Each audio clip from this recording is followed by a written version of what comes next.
భూచట్ట న్యాయ నిపుణులు సుల్ కుమార్ గారు ఉన్నారు. సుల్ కుమార్ గారు నమస్తే. నమస్తే. మనీ లెండర్ చట్టం అంటే ఏంటి? ఈ చట్టం వల్ల రైతులకు ఎట్లాంటి ఉపయోగం ఉంటుంది? మనీ లెండింగ్ అంటే వడ్డీ వ్యాపారం.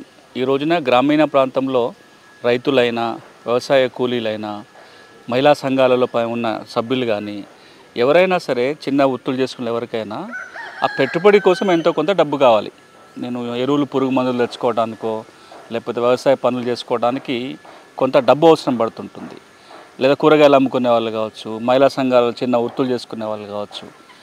ఈ డబ్బు అవసరం పడేదాన్ని ఆసరాగా తీసుకొని దశాబ్దాలుగా ఆ గ్రామీణ ప్రాంతంలో లేదా గిరిజన ప్రాంతంలో ఉన్న కొంతమంది వాళ్ళకి అప్పులు ఇవ్వటం, ఎక్కువ వడ్డీకి అప్పులు ఇవ్వటం, ఆ వడ్డీని అసలు రాబట్టుకోవటంలో చాలా ఇబ్బందులకు గురి చేయటం రైతులను కానీ ఇతర వర్గాల వాళ్ళని కానీ, ఆ డబ్బు తిరిగి రాబట్టుకునే క్రమంలో వాళ్ళు ఉన్న భూములు రాయించేసుకోవటం, వీళ్ళే ఒక అప్పుల ఊబిలో చిక్కుకుపోవడం జరుగుతుంది. ఈ నేపథ్యంలో గ్రామీణ ప్రాంతంలో ఉన్న వడ్డీ వ్యాపారాన్ని నియంత్రించడం కోసం ప్రభుత్వాలు ఎప్పటి నుంచో చట్టాలు చేస్తూ వస్తున్నాయి. ఇప్పుడు గిరిజన ప్రాంతాలు ఉన్నాయి, షెడ్యూల్డ్ ఏరియాస్ అంటాం మనం. తెలంగాణ రాష్ట్రంలో అయితే 3 ఉమ్మడి జిల్లాల్లో షెడ్యూల్ ప్రాంతం ఉంది. మహబూబ్ నగర్, కొంత 2 మండలాలు. ఇది కాకుండా Utnoor agency area, Etunagaram, Bhadrachalam agency ఏరియాలో గిరిజన ప్రాంతం ఉంది.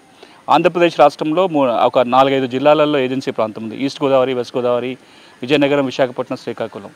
ఈ షెడ్యూల్ ప్రాంతంలో మీరు కనుక చూసినట్లయితే గిరిజనులు అతి ఎక్కువగా దేనికి దోపిడీ గురవుతున్నారంటే బయట వాళ్ళు అక్కడికి వెళ్ళటం, ఏదో ఒక అవసరానికి డబ్బు సాయం చేయటం, ఆ డబ్బును రాబట్టుకోవడం కోసం భూములే తీసుకోవడం సందర్భం. కాబట్టి అక్కడ ఒక మనీ లెండింగ్ రెగ్యులేషన్ వచ్చింది.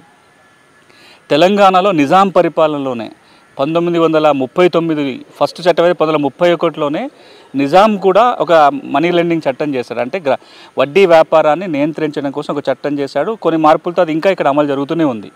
గిరిజన ప్రాంతంలో చేసిన చట్టం 1960లో చేయడం చట్టం ఉంది, అది ఇంకా అమలు జరుగుతూనే ఉంది. దాంతోపాటుగా మహిళా సంఘాల వాళ్ళు మైక్రో ఫైనాన్స్ మీరు వినుంటారు, ఎంఎఫ్ఐలని, ఈ ఎస్హెచ్జి సంఘాల్లో ఉన్న సభ్యులకి చిన్న చిన్న రుణాలు ఇస్తూ ఎక్కువ వడ్డీ తీసుకున్న సందర్భాలలో 2011లో అప్పుడు ఒక కొత్త చట్టం వచ్చింది.